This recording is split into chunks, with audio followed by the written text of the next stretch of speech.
Hey, what's up? How's it going? Back with another video in just 1 month, which has got to be some sort of record for me. If you don't know me, my name's Ben. I'm a Gold Coast, Australia-based content creator, photographer, and I like to do collections of photos. I really like this one mainly because, well, let's put it this way. As a content creator, normally when I'm shooting for work, I'm shooting people, products, or projects, meaning that I'm usually slapping a wide lens and making everything look nice, neutral, light and bright, as they call it, to sell whatever I'm needing to sell. But this particular project was for Lismore Council, which meant, and they wanted me to shoot their beautiful Nightcap National Park, which is down on the northern rivers of New South Wales, close to the Gold Coast here. Anyway, so why that was special to me is because what I really like to shoot when I'm not being paid is landscapes, and this represented a nice big landscape project. But it had a couple of interesting challenges, shall we say. Firstly, because the trip is kind of low budget, there wasn't a lot of budget, shall we say, for models. So for the cast that we sorted out was basically ended up being the friends and relatives of the tour guide who was responsible for also for picking out the locations for the trip. Secondly, I did not know that a vast proportion of that cast, which turned out to be quite a lot of people, were children from the ages of 7 to 13. Next, I also did not know that it would involve rather large amounts of rope climbing, abseiling, river crossing, and general scrambling, all of which would have to be done in 36-degree heat with a camera pack that makes me resemble a snail ready for a French cuisine. So overall, it was kind of an interesting one. It was a challenging one, but I think I had a lot of fun on it. So, oh, and one other thing is that because I'm kind of terrible at shooting B-roll to really tie these photos together, I thought I'd try the not exactly tested method of mounting this DJI Osmo onto a Peak Design camera strap on my shoulder. So that's why you kind of get this doom but less killing first-person shooter camera angle. That all said, let's get into the photos and I'll try and explain what I was learning or not learning or messed up about them or didn't like or did like about them. Cut away. So first up, and let's deal with this right away. When you're working with non-professional actors, sometimes there's only a few actions that you can really get them to respond quickly on. And one of them that you'll see popping up a lot is the nonsensical point. For example, what's she pointing at? I mean, I guess she could be pointing at this cloud cover that I've attempted to use highlight recovery to get rid of. Switching to the DJI, this is a shot of the waterfall going over. No, I didn't want to use ND. I like sharp water. I don't like smooth water. I think it looks cheesy. And you won't see smooth water through this except for 1 or 2 shots. Again, with the drone, trying to get other perspectives on with our model here over the side. I've put a blue beanie on him so that his head will stand out in the contrast. That bag that he's wearing is empty. It's just it's supposed to make him look like a seasoned hiker. This shot from another perspective that I'm really happy with because the morning light was just hitting the mist at the bottom of the waterfall and creating that nice little rainbow there. If the rainbow had been even bigger, that would have been cool, but I'm still happy. Fortunately, because they're a real life couple, they laughed easily with each other, and this is just using a white matte reflector to just hit some sun back onto them there. We have commenced shooting at Million Falls, Nightcap National Park. Not sure if it's named for the mushroom or that bit of brandy you have for bedtime. We have a cast of 8 or 9. Let's commence. So this is shot with the 70-300, and one of the things that makes that a bit harder is that I'm too far away to really issue a lot of direction. We didn't have walkie-talkies there, so I'm on the phone to the tour guide operator, letting them know when to start walking across the rocks, but I was really trying to get them to space out evenly, and that was tough, so it required a few go-arounds. This one here, in order to get everything not completely overexposed, I had to actually just use masking here. There was no way to really put a flash in the middle of the lake to hit some more light onto them from the front, but I think, you know, the A1's got plenty of dynamic range and I think it came out fine in the end. Doesn't look unnatural to me. Again, with our beanie man, the same thing, except instead of playfully, he's doing it ruggedly. I think I told him to stare handsomely into the distance here.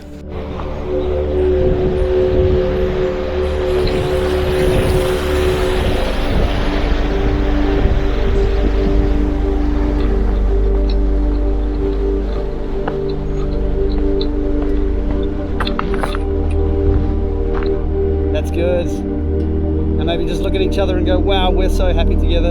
Okay, we've got smooth water here, but it's more from the background blur, just using a bit of a white reflector just to bounce some light onto our man here, although he's dressed so brightly, he is not lacking in contrast. Love it. All right, cool. I remember your sister came back from a walk here with leeches all over her. You're born with the cardigan. Yeah.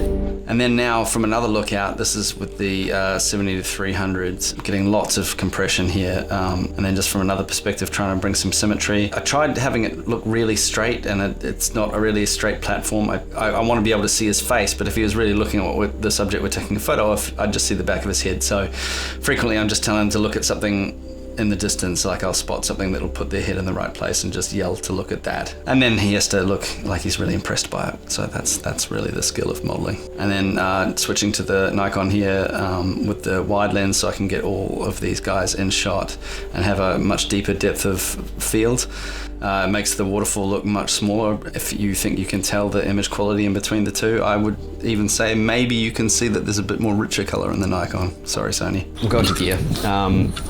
My main camera was the Sony A1 with the mainly with the 24 to 105 G lens on it, mainly in this sort of mode. I'm not shooting shallow depth of field. F4 is fine. I'm generally at F7, F8, and with the A1 I have it set to punch into a 21 megapixel crop from the 50, giving me a bit of extra reach. And then when I need even more reach, I have the 70 to 300 Tamron, and also for some portrait lenses I have the Zeiss 55mm 1.8 or the Sigma 75mm macro. Portrait lenses I just really like the look of if I want a bit of background separation. And then as a backup I have the Nikon ZF that I'm shooting this on, mainly with the 14 to 30S for covering that wide angle so I wouldn't have to swap, and then for backups on that the 24 to 70S, and on the drone was the DJI Air 2S because it's really more about where it is in the sky than how good the photos are.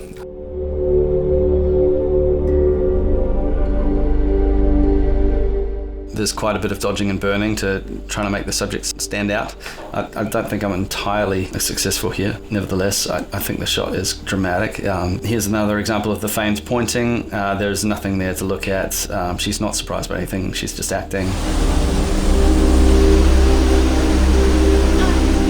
So now at the bottom of the walk, as we're heading up to the waterfall proper, again, there's a lot of shadow recovery in this scene just because the dynamic range is really huge. Lucky here that it does sort of work. Another sort of tricky way to cover the scene, unfortunately the tree cover means that there isn't really a good spot from the bottom where I could get the waterfall in frame, so it's the best about sort of incorporating it as possible. And after getting a few model-esque shots with Beanie Man here, got the drone up in the air and trying to get a taste of the scene from a larger perspective, but I couldn't even back the drone up enough without hitting more trees. So in the end, this is a composite of two images, just one at the top, just getting the waterfall in frame, and one at the bottom. I still don't think it's entirely successful. I probably should have gone for three, but... Just in case I want to do like some YouTube about it.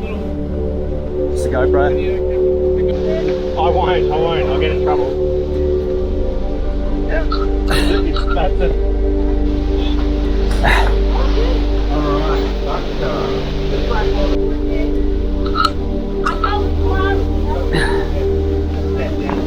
Right, so now we're at the waterfall proper. This is before I'd switched to the 14 to 30. This just pointing up with the 24 to 105 at full width. Now I've switched to the 14 to 30, and I think this kind of creates a larger scene. You know, a lot of these shots just, what do people do?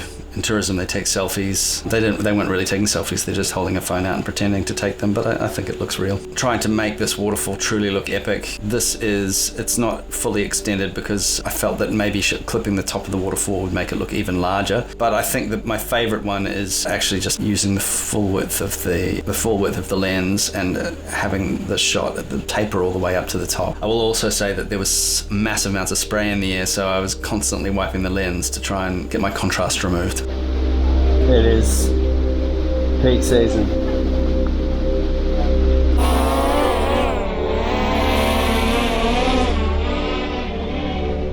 Now later on we've got just some drone shots of a little river fjord. Is it fjording? Crossing here.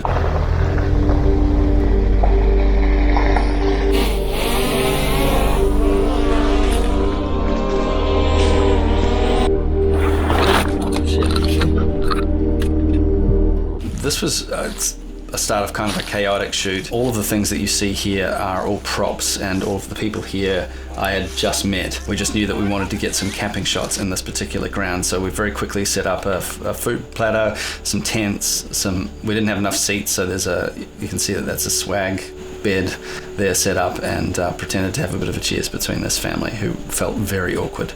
This shot, we're just using a bit of a scrim held to take the direct sun off the dad and the eldest daughter's face. As you can see, some direct sun that filtered through the trees is still hitting them on the legs, but there wasn't much we could do with such a small scrim. Arriving on set suddenly don't even want to count how many children showed up on set, but we had to make do and sort of see if we can incorporate them all. Came up with the idea at the time to just give them all mushrooms to toast around the fire, and got them all to grab a stick. But as you can see, it is the middle of the day, but I didn't have enough flash to shoot them all, so we narrowed down. I've put an orange gel over my off-camera flash and just shooting some orange lights at them, and then bring out the background a little bit just to give it some detail, but just wanting to give it that firelit sort of feel. You know, I know it's not entirely successful, because you can see if you look really closely that the flash is clearly coming from the left rather than from straight in front of them. But you know, I think the effect is sort of there. And then just back to this scene, these guys, they were doing their best. They felt super awkward. This guy has clearly not been in front of the camera a lot, but you know, I think that in the end, they look like they're having fun camping, which, as we know, can be hard at times. And then some more cooking in front of the fire. Again, using the orange gel on the flash to give it a bit of firelight, because it's, as you can see from the before, it's very bright during the day. I'm shooting a lot of these on the 55mm Zeiss, which is just my favorite lens. I just love how everything looks in this. I love the sharpness.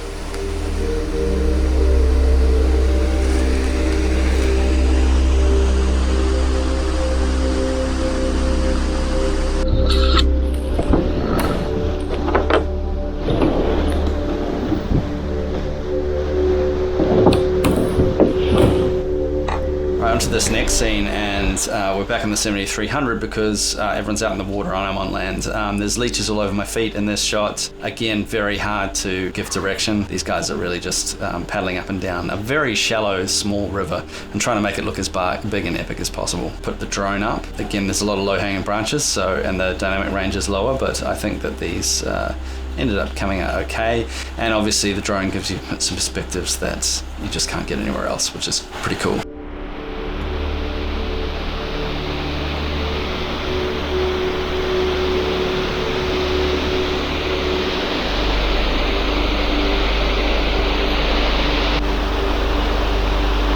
The next thing, feet are all wet, and we're abseiling, and now the challenge here was this abseil was insubstantial. You could practically walk down, although it would be slippery. So the challenge here was to just try and make the scene look dangerous, or at least exciting. They don't really give you a sense that the fall is steep. As you can see here from the drone overhead, it's completely flat. So my next thought was I'll send the drone down, send them down to their level, and then, so the DJI Air 2S has a camera that you can tilt up slightly, and that finally made things look like a wall.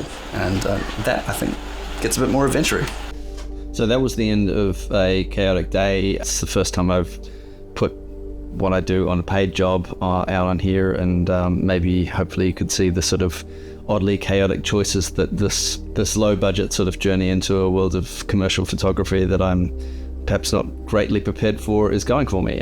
You know, maybe you had things you'd have done differently, maybe you thought something I did was just right. Either way, let me know in the comments or not, and yeah, I'll see you for the second day shortly. Catch you in the next.